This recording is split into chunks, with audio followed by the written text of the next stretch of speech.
Neuroscience research, brain research is underrepresented, and we have lack of diversity. We have a history lack of diversity in neuroscience. And in this research, we try to go to the community, talk with people with different ethnicity, especially people from minority background, to understand how we can make neuroscience research more inclusive, and as a result, we can develop more equitable neurotechnology. Each line represents a different location on the brain. So here you can see AF3, which essentially just means anterior frontal 3. It's just a coding naming convention that we use in EEG. And what we can see along the x-axis is time. So these signals that are coming in from this side are the most recent signal that's coming in.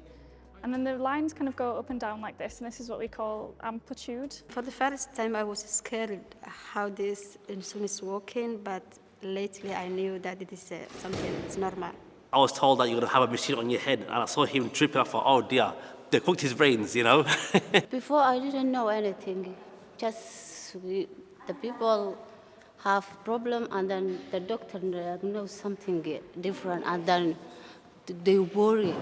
Scans or examination.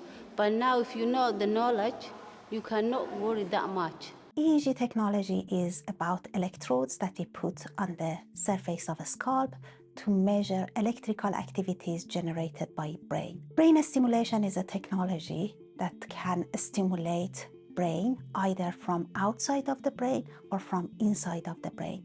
So it's literally like writing inside the brain and trying to change the activations of some parts of the brain. It's very easy for research to use the same people over and over again and be excited by what seems to be a significant result without thinking about the context of not everyone in society is represented in who we're working with.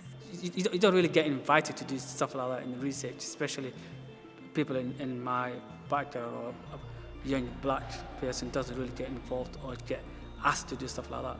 So it's like a privilege, really. So because of this, what we call is a lack of diversity in our data sets, this is give us some challenges to actually to develop models that actually can fit everyone. I think with anything, the wider the scope, the better the research, the better it can then be funneled into actually producing a better end product. There are different neurotechnologies. EEG is one of them that we are using now almost 100 years. But this technology that we are using commonly in our lab and also clinic is not accessible and also equitable for all. So different type of hair may affect the quality of the signal.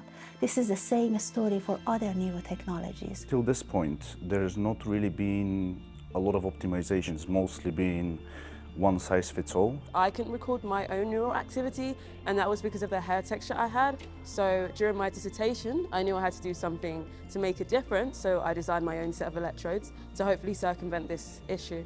Factors like skull thickness, skin color, and other issues may affect the performance of these technologies. I think a good example is during COVID, people used pulse oximeters to measure people safely at home, but they realised that they'd been developed on white skin and they were inaccurate people who had dark skin, and therefore we really need to make sure the technology we develop is suitable for all populations. It's really important that people from diverse communities feel that academics and researchers are making the effort to go out and meet with them where they are, rather than inviting them into spaces that they might not be that familiar with or that comfortable within. I am the research champion, so my role was to recruit participants from the Somali community.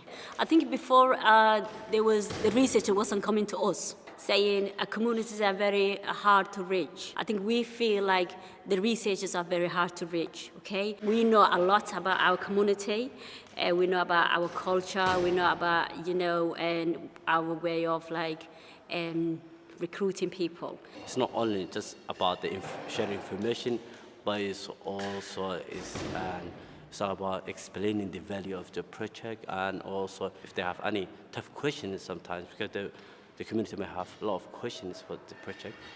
I would say because our community, we are a Muslim, we have a religion, Some people maybe they scared the man or something like that. I think it's being aware of the culture, the religion, and also the language. So some people might, want to take a part of this research, but they can't express or they don't feel comfortable enough to understand the English. First thing, we conducted the first workshop. We introduced to them what's the neurotechnology. We introduced to them neuroimaging technologies, which was EEG and FNRS. And after that, we actually brought to them the equipment to experience these equipments and they see how it works. So here I have a portable EEG device, and traditional EEG is very bulky, has lots and lots of wires, and is very difficult to take outside of a hospital or research institute. So we can take it into a participant's home, their workplace, their school environment, and what that means is we can target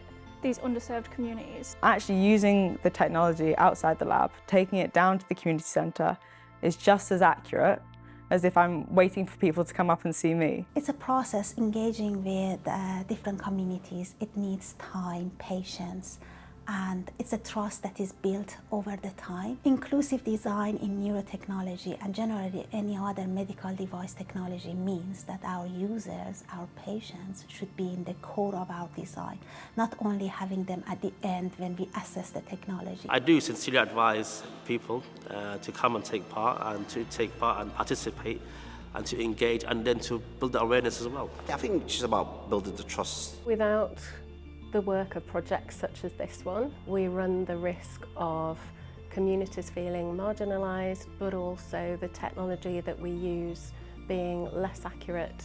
Every academic researcher that come through ISRA has made a massive impact in the community. We have been missing this for a long time. Now I feel so proud to be part of the team. It's also about having a new technology designs which everyone can see themselves in. So it's about like having a model that's actually respectful and inclusive, and also it can be grounded in the real world.